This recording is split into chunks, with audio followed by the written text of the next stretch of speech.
Assalamualaikum geng. Hari ke-7 persiapan sebelum ride ke Eropah, satu hari satu masjid keliling Malaysia bersama GT Max. Let's go. Okey geng, hari ni aku nak terus ke Johor Bahru. Alhamdulillah nak ke sana dah sebab aku nak jumpa klien yang sponsor aku Zamul Isim kat Johor Bahru. Hari ni aku nak share berapa belanja aku total cost untuk 7 hari ni. Semalam dah RM50 dah.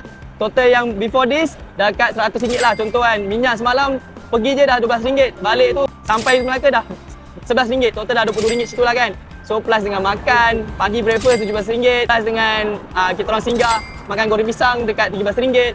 So itulah antaranya kos yang kita orang dah belanja kan untuk 7 hari ni.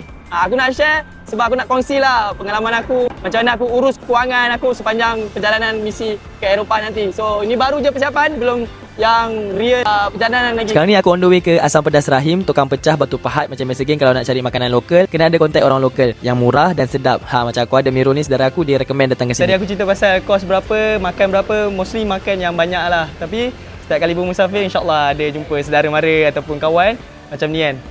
Oi, ni Amirul. Kalau korang nak cari asam pedas yang murah kat mana?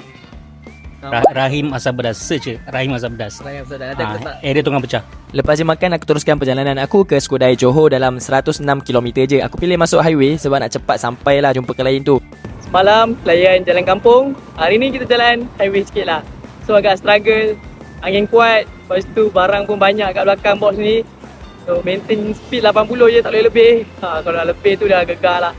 Mula-mula berisau berdebah agak sebab first time naik LC ni lalu highway. Yelah dengan keadaan motor, setup touring dan tayar pun standard original. Apa-apa kita tawakal je weh. Lepas! So lagi 20 km nak ke Skudai. So hujan lebat, tak apa. Itulah kita teruskan perjalanan.